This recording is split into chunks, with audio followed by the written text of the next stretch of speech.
She lifted the bottle with shaking hands, rage boiling in her veins. In one swift motion, the liquid arced through the air and splashed across Amara's face. A blood-curdling scream ripped through the quiet night. The glass in Amara's hand shattered as she clutched her burning skin, stumbling backward until her body crumpled to the floor. The beauty that had drawn so many eyes was dissolving into scars with every passing second. Grace stood over her, trembling, her chest rising and falling as her heart pounded. Her voice was barely a whisper, but each word dripped with venom. "You destroyed my home," she said.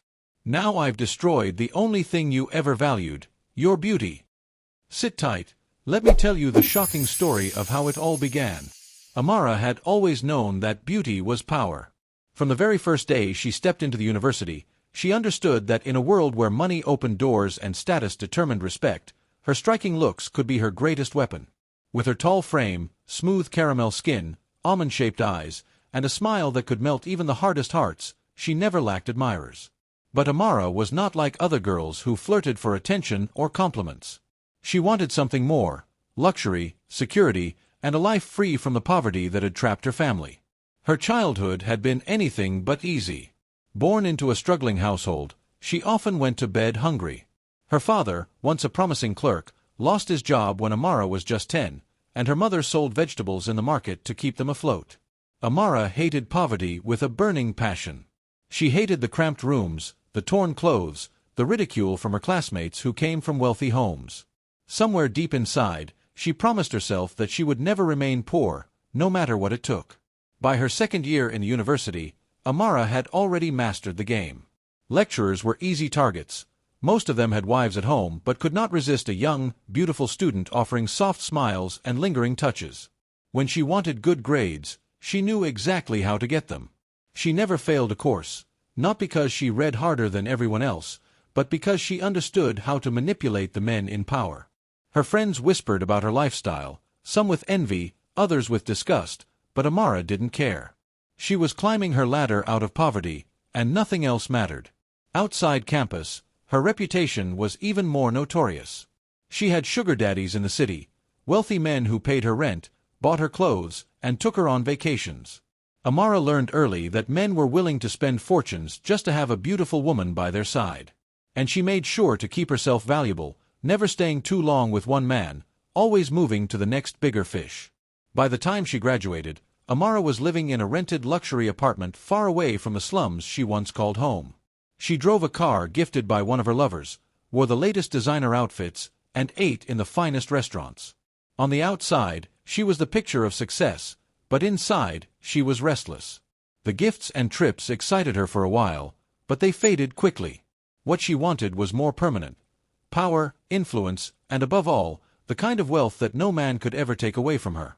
Her opportunity came when one of her older lovers, a well-connected politician, pulled some strings to get her a respectable job at one of the largest corporations in Lagos. The company was owned by Daniel Johnson, a young billionaire entrepreneur known for his sharp business mind and spotless public image. Daniel had inherited a small family business and transformed it into a thriving empire within a few years. He was often featured in newspapers and television, celebrated as one of the brightest young businessmen in the country. The first time Amara walked into his office, she felt a spark. Daniel was not like the other men she had been with. He was tall, strikingly handsome, and carried himself with a quiet confidence that made her heart race. His deep voice, the way he focused intently on every conversation, and his commanding presence were unlike anything she had encountered before. Most importantly, he was young, barely in his 30s, and unlike the aging sugar daddies she was used to. To Amara, Daniel represented everything she had always wanted: wealth, power, and the thrill of conquest. There was just one obstacle. Daniel was happily married. His wife, Grace, was often spoken about with admiration. Unlike other socialite wives, Grace was described as simple, kind-hearted, and supportive.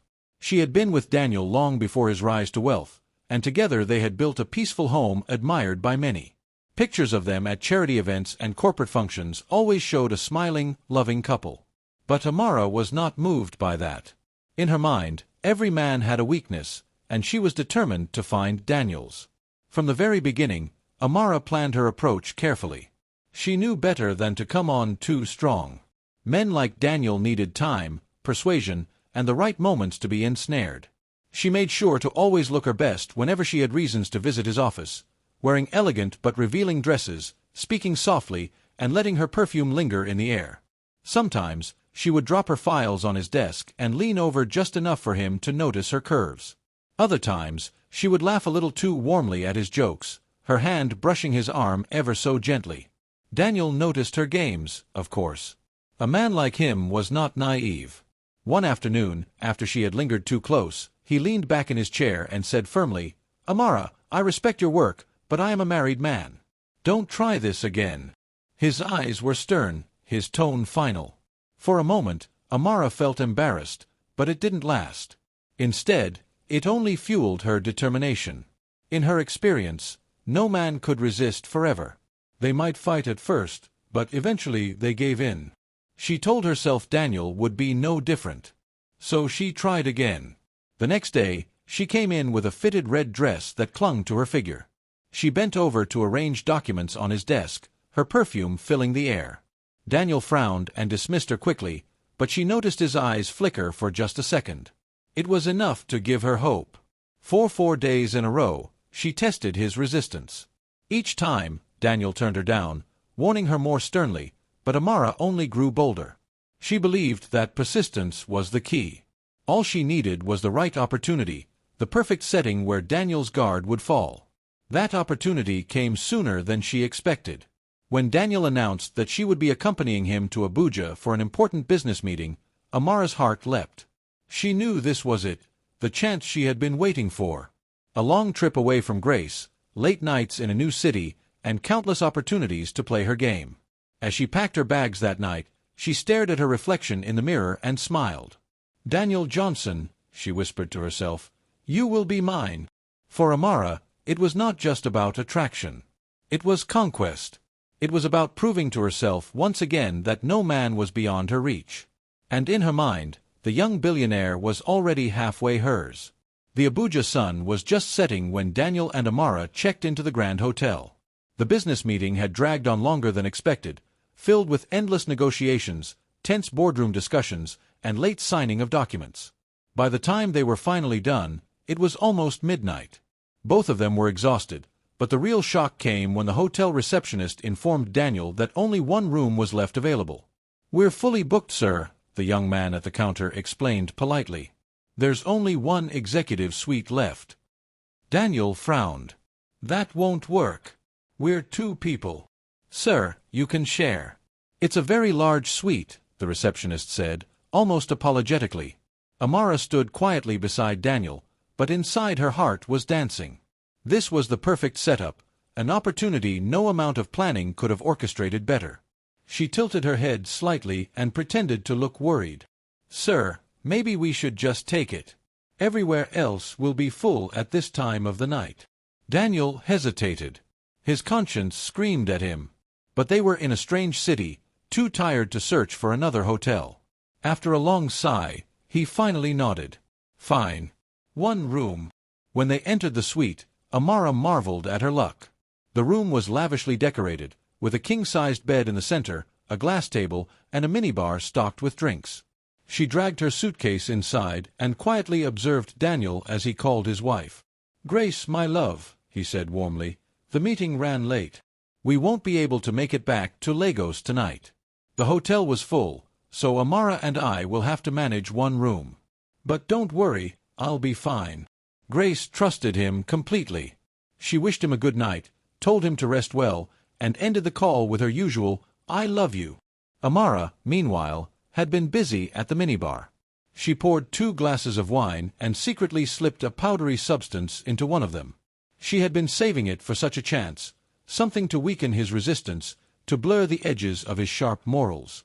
By the time Daniel put his phone away, she was already holding out a glass to him with a smile.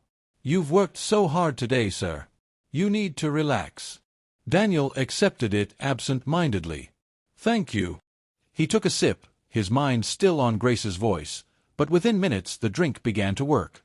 His usually guarded demeanor softened, his words slowed, and he leaned back on the sofa with a deep sigh. Amara sat close, her perfume floating in the air. She brushed her hand against his arm. "You don't have to keep resisting me, Daniel. I know you feel it too. I see it in your eyes whenever I walk into your office.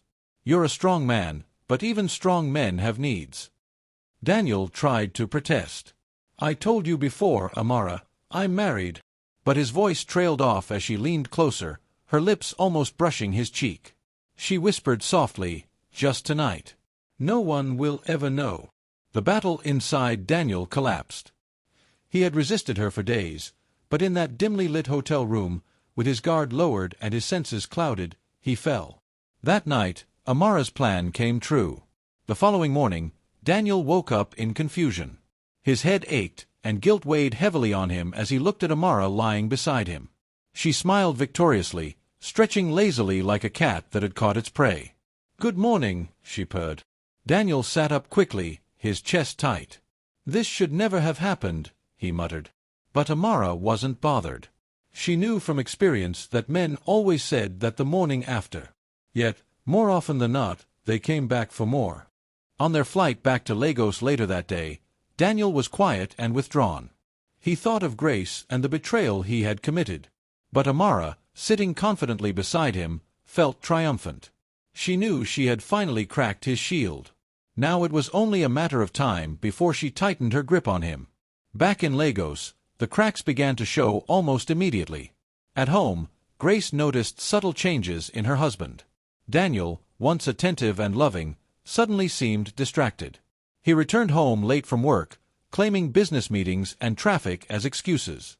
He stopped praising her cooking, skipped dinners, and sometimes ate nothing at all. When she asked what was wrong, he brushed her off with irritation. Meanwhile, Amara was basking in her victory. Daniel visited her apartment more frequently, sometimes under the excuse of late-night work. They dined together, laughed together, and even in the office, Amara grew bolder, touching his hand in front of staff, whispering into his ear. She flaunted her conquest, certain that Grace was powerless to stop her. At night, Daniel often spoke softly on the phone, hiding in the balcony. Grace, lying in bed, would ask, "My love, who are you talking to?" Instead of answering, Daniel snapped at her, accusing her of being suspicious and controlling. The peaceful marriage that Grace had built with her husband was slowly crumbling before her eyes. One night, her suspicion was confirmed. Daniel's phone rang while he was in the shower, and Grace saw the name flash on the screen, Amara. Her heart dropped. Later that evening, when Daniel left the house in a rush, she dialed the number. Amara answered casually, her tone dripping with arrogance. "Hello. Please," Grace began, her voice trembling. "Leave my husband alone. I beg you as a woman. Whatever he promised you, please, let him go." Amara laughed coldly. "Your husband? Madam, you should face reality. Daniel is mine now, and there's nothing you can do about it." The insult cut deep. Grace dropped the phone in shock, tears streaming down her face. She had given Daniel her youth, her loyalty, her love, only to be discarded like an old garment. The pain twisted inside her, slowly turning into anger. From that night, Grace began to watch more closely. She timed his departures, observed his excuses, and prepared herself for the truth. She knew Amara would not stop, and Daniel would not resist. If she wanted her marriage back, she had to act. A week later, Grace followed Daniel's car. She stayed far enough behind that he would not notice, her hands trembling on the steering wheel. She prayed silently for strength, for clarity, for some miracle that would prove her wrong. But when Daniel stopped outside a luxury two-story apartment, her hopes were crushed. She watched as Amara came out in a silk robe, wrapped her arms around him, and kissed him passionately before leading him inside. Grace's world shattered. Her husband was gone, stolen by a woman who knew no shame. That night, she sat alone in her car, parked a short distance away, her heart heavy with betrayal. The tears dried slowly, replaced by something darker. Amara thought she had won. Daniel thought his secret was safe. But Grace, the quiet wife who had endured in silence, was already planning her move. And when she struck, neither of them would ever forget it. Grace could not sleep. The image of her husband kissing Amara outside the luxury apartment replayed endlessly in her mind. Every smile, every embrace, Every look of love he once gave her was now stolen and handed to another woman. She had sacrificed everything for Daniel, her youth, her dreams, her energy, standing by him when he was still struggling to build his company. And now, when life was finally comfortable, he had abandoned her for a woman who thrived on destroying other people's homes. The pain gnawed at her chest until it hardened into something else: determination. Grace decided she could no longer remain a quiet, obedient wife waiting for her husband to change.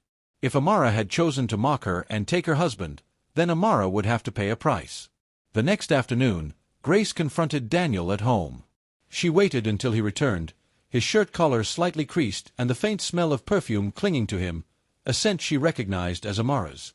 "Daniel," she said firmly, blocking his path to the bedroom, "tell me the truth. Where are you coming from?" Daniel frowned, irritation flashing across his face. "Grace, please. I've had a long day. Don't start with your nagging." "Nagging?" Grace's voice shook. "I saw you. I followed you to her apartment. Amara. That woman. Do you deny it?" For a brief second, guilt flickered in Daniel's eyes, but he quickly masked it with anger. "You had no right to follow me. You've become paranoid, Grace. Always suspicious, always prying." Grace felt her heart crack again. "Paranoid? Daniel, I begged you." "I begged her. Do you know what she told me? That you belong to her now, and there's nothing I can do. Do you understand the insult, the humiliation?" But Daniel brushed past her, grabbing his keys. "Enough. I don't have time for this." As he stormed out of the house, Grace stood frozen, her hands trembling. The betrayal was now undeniable. She had tried patience. She had tried begging. She had tried prayer. Nothing had worked. Now, there was only one thing left to try: revenge. 2 days later, Grace prepared herself carefully. She dressed in black jeans and a dark hoodie, blending into the shadows. In her hand, she carried a glass bottle filled with a corrosive liquid she had obtained quietly. As she held it, her heart pounded, but her resolve never wavered. She parked her car down the street from Amara's apartment, watching silently as Daniel's vehicle pulled up. Just as before, Amara appeared at the door in a silk robe, her long legs exposed, her lips painted red. She threw her arms around Daniel, kissing him passionately, and they both disappeared inside. Grace clenched the steering wheel until her knuckles turned white. Her chest burned with fury, but she waited patiently. Hours passed before Daniel finally emerged, adjusting his shirt as he walked back to his car. He drove off, completely unaware of the storm that was about to break. Now, it was just Grace and Amara. Grace stepped out of her car and approached the 2-story building, her hood pulled low. She climbed the stairs silently until she reached the door.